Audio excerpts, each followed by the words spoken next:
Y continuamos con protagonistas del campo argentino. Vamos a tomar contacto con el ingeniero Guillermo Asín, que es coordinador del programa de lucha contra la obesidad botrana del ISCAMEN. Guillermo, ¿cómo estás? Buen día, bienvenido. Buen día, Natalia, ¿cómo estás? Muchas gracias por la invitación a participar del programa. No, por favor, muchas gracias a vos por atendernos. Bueno, la intención es conocer, sabemos que ya están trabajando en lo que es la campaña de control de la obesidad botrana 22-23. Así es. Bueno, tal como en las ediciones anteriores de la campaña de control de la obesidad, siempre la dividimos en etapas de acuerdo a la oportunidad de intervención, ¿no? Lo primero que contemplamos siempre al principio de la campaña, a esta altura concretamente, es el uso de emisores de feromona para que los productores implementen la técnica de confusión sexual en sus propiedades. Así que justamente hace ya 2 semanas comenzamos con la entrega de estos insumos para algunas zonas de la provincia, en coincidencia justamente con las zonas que quedaron más afectadas durante la campaña pasada, porque es ahí donde buscamos bajar la mayor presión de la plaga. Esto sería en la etapa 1, que es la entrega de emisores de feromona, como te comento. Contanos de qué se trata esta técnica de confusión sexual. Bueno, la técnica de confusión sexual se basa en el uso de un perfume sintético que copia básicamente el mismo perfume que emite la hembra para poder atraer al macho de esta especie. La idea es poder distribuirlo en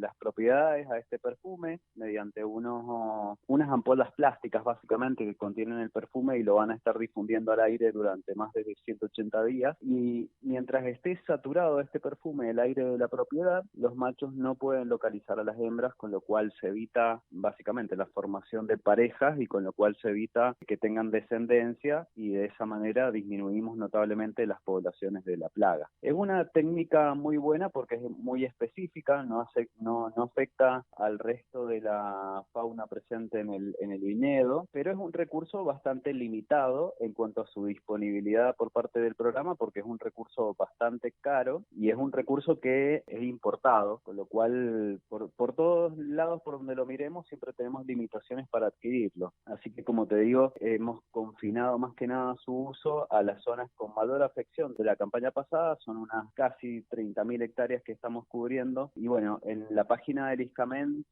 para todos los productores que están interesados en esta cuestión, básicamente todos los productores de vid deberían estar viendo este tema en este momento de la campaña, pueden ver en la página del ISCAMEN, como decía, cuáles son las zonas en las que estamos trabajando tanto con esta herramienta de control y cómo vamos a ir trabajando con las próximas que tiene que ver con la entrega de insecticidas, de las aeroaplicaciones de insecticidas y de feromonas pulverizables también. Ujú. Guillermo, ¿y cuál es el estado actual de la plaga aquí en Mendoza? Bueno, en Mendoza, a ver, para que dimensionemos cómo es la situación. Mendoza tiene casi 160.000 hectáreas de viñedo en toda la provincia, de las cuales tienen presencia de la plaga unas 135.000, con distintos niveles de presencia. Hay zonas en donde tenemos algunas detecciones esporádicas en todo el año, con lo cual los productores no van a ver daño en esas zonas muy posiblemente, salvo que no se ejerzan las medidas de control que corresponden, y ahí empiezan a crecer las poblaciones y en 2 o 3 campañas sí se empieza a visualizar, pero concretamente para esta temporada tenemos unas 30-40.000 hectáreas que están bastante complicadas, en donde tenemos que trabajar fuertemente junto con los productores para que no visualicen daños. Así que la idea con la campaña de control es abarcar la mayor superficie posible, con todas las herramientas disponibles para ello. En algunas zonas se trabaja con la combinación de 2 o más herramientas y en otras zonas se utiliza una sola herramienta como para contener las poblaciones y que no crezcan más. Y de esas 160.000 hectáreas que decía que tenemos de viñedo, unas 16.000 están sin presencia de la plaga desde hace más de 4 campañas, que es la zona del oasis sur básicamente, en donde ya estamos camino a la erradicación del insecto. Hablaste de 30.000, 40.000 hectáreas complicadas. ¿Cuáles son las zonas más complicadas, digamos? Sí, exactamente. Bueno, hoy por hoy, a ver, cuento un poquito para atrás cómo ha pasado esta situación. Con la implementación del programa en grandes áreas para el control de esta plaga, se logró reducir mucho las poblaciones de lobesia hacia la campaña 2018-2019. Tocamos un mínimo de poblaciones nuevamente después de que tuvimos un crecimiento muy grande en la campaña 2015-2016 2016 se hicieron 2 o 3 campañas de control muy fuertes y se bajaron muchísimo las poblaciones. Notamos después un gran relajamiento de parte del sector productivo, de la parte técnica y hasta de la parte política involucrada en este tema. Vos sabés que hay muchos actores involucrados en esta cuestión, decisiones políticas, decisiones técnicas de por medio y demás. Y notamos, como te decía, cuando se tocó ese mínimo de poblaciones de esta plaga, se dejaron de percibir daños, se dejó de percibir la presencia del insecto en los viñedos en general, no por nuestra parte. Nosotros lo que decíamos es, bueno, ahora que las poblaciones están en un mínimo, tenemos que trabajar con todas las herramientas posibles para terminar de eliminarla. Bueno, eso no ocurrió, o sea, los productores dejaron de preocuparse en gran medida por esto, y los técnicos asesores también, las quejas dejaron de llegar a la parte política y muchos dijeron el problema está resuelto. Y eso no ha sido así, sino que en las últimas 3 campañas, digamos, se bajó un poquito el pie del acelerador, se hicieron campañas de control un poco más acotadas. También sabemos la situación macroeconómica que venimos viviendo, que tampoco ha acompañado para que haya planes de control muy grandes, y la plaga ha ido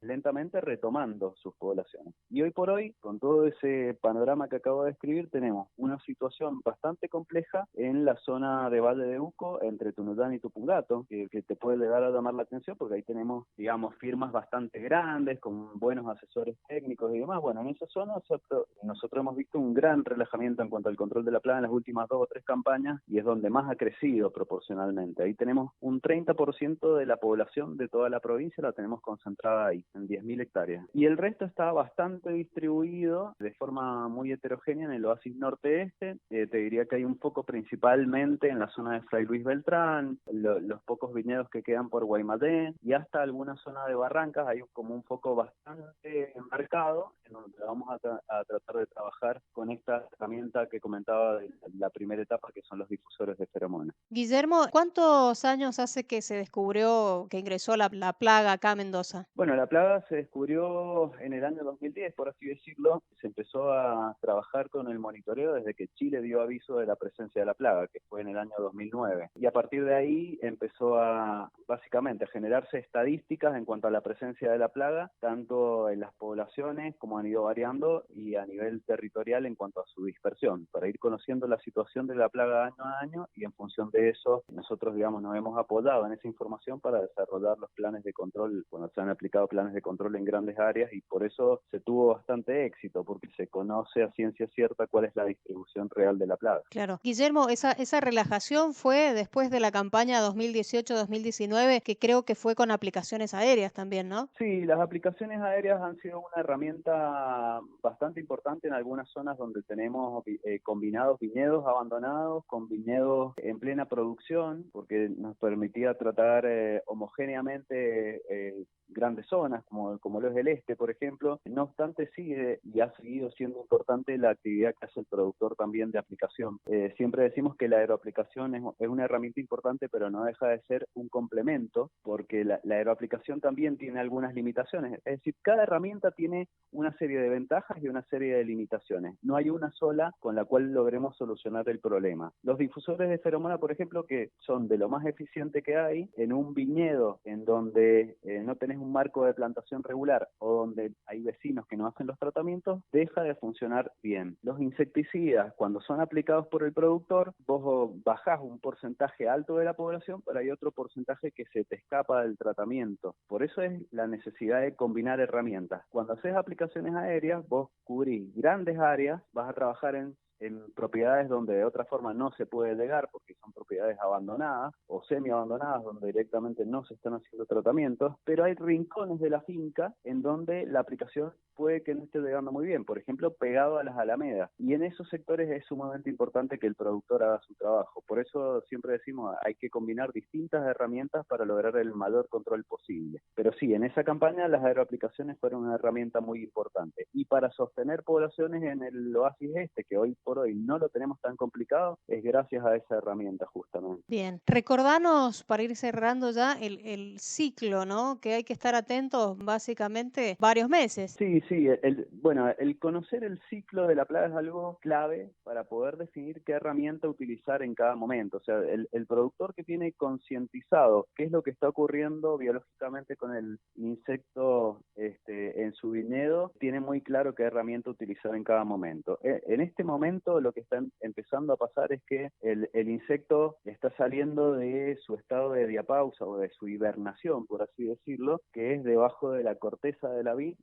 Pasó el invierno en estado de pupa, que es la larva ya madura y haciendo metamorfosis para formar la mariposa, básicamente, es un capullo. Bueno, de ahí están empezando a emerger los primeros especímenes adultos. Lo primero que van a hacer es tratar de buscar pareja próximamente, y ahora que están empezando a brotar los viñedos, cuando aparezcan los primeros racimitos florales, sobre todo en las primeras variedades tempranas, como los Chardonnay, los Sauvignon Blanc, que son los primeros en ofrecerle este alimento a la plaga, las hembras ya copuladas lo que empiezan a hacer es a poner huevitos, y empiezan en pocos días, 7 a 10 días desde que fueron puestos los huevos, empiezan a emerger las larvas y empiezan a alimentarse de estos racimos. Después gradualmente van poniendo las hembras huevos en todas las otras variedades que van ofreciéndole alimento, pero empiezan con estas más tempranas, como decía, por eso son las más expuestas al primer ataque. Después las larvas van a madurar y van a encapullarse por el mes de noviembre, y va a emerger la segunda generación de la plaga en el mes de diciembre. Va a volver a hacer el mismo ciclo, las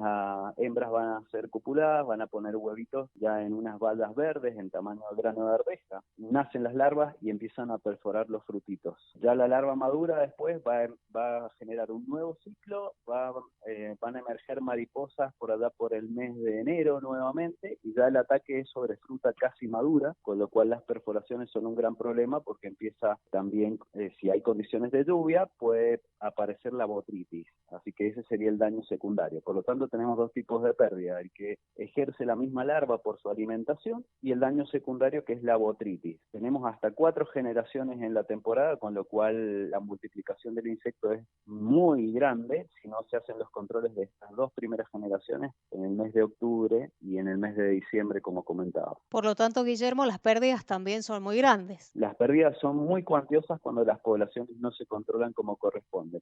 Y nosotros siempre hacemos mucho énfasis en la necesidad del control de esta primera generación que empieza a pasar ahora, con las distintas herramientas, con los difusores de feromona y, cuando no, con las aplicaciones químicas que corresponde, porque básicamente la población que emerge ahora es la que da base al resto de las generaciones. Por lo tanto, si tenemos un buen control en este momento, después no tenemos problemas a cosecha. Ahora, cuando las cosas se hacen mal, el llegar a cosecha es algo muy complicado. Recordame, Guillermo, cada hembra era cuánto que ponían, alrededor de 100 huevos, ¿puede ser? Exactamente, cada hembra pone alrededor de 100 huevos viables, sí, exactamente. Y por eso, generación tras generación, la multiplicación es enorme. ¿Cómo estamos hoy con el tema del presupuesto? ¿Qué presupuesto se le ha destinado y de dónde viene? Bueno, en cuanto al presupuesto, esta campaña para la provincia de Mendoza cuenta con 1.500 millones de pesos aproximadamente. Unos 651 millones vienen desde Nación, y el resto de los fondos, unos 835 millones, son aportados por la provincia de Mendoza. Todos esos fondos ya prácticamente han sido utilizados para la adquisición de los insumos para la campaña y para la contratación de los servicios también, en donde está el servicio de reaplicación de insecticidas y de feromonas, por ejemplo. Perfecto. Bueno, Guillermo, muchas gracias por este contacto con Protagonistas del Campo Argentino. Como siempre, ha sido muy amable. No, un gusto, Natalia. Cuando gustes, no hay ningún problema. Un abrazo, que estés muy bien. Hasta luego. Igualmente. Estábamos escuchando al ingeniero Guillermo Asín, coordinador del programa de lucha contra la obesia botrana del ISCAMEN. Protagonistas del Campo Argentino.